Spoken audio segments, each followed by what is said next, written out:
On a aujourd'hui les moyens de sortir du nucléaire, de se chauffer autrement, d'avoir l'électricité autrement. Allons-y, commençons à réduire les dépenses énergétiques et puis allons-y vraiment. On ne va pas attendre encore une nouvelle explosion, un nouvel incident. C'est complètement ridicule. On a cette fâcheuse manie en France de toujours attendre qu'il y ait des accidents, des choses terribles pour réagir. Il y en a marre.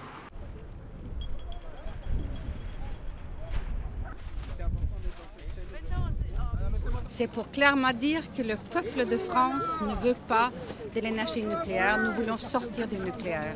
C'est ça la signification de cette chaîne humaine. C'est un moment où nous marquons l'anniversaire de l'horrible tragédie de Fukushima. C'est pour ne pas oublier, c'est un geste de solidarité avec le peuple japonais. C'est aussi dire très clairement que le peuple français soutient les forces antinucléaires japonaises. Et c'est pour marquer notre espoir qu'avec les changements programmés de président et de gouvernement, nous allons travailler sur la sortie du nucléaire. Aujourd'hui, il y a cette urgence-là, il faut qu'on en sorte du nucléaire. Il faut qu'on arrive dans les 10 ans qui viennent à tout arrêter. On le voit que c'est possible d'ailleurs parce qu'en attendant, le Japon n'a pratiquement plus de réacteurs en service et puis c'est pas la catastrophe, ils arrivent à faire fonctionner leur société.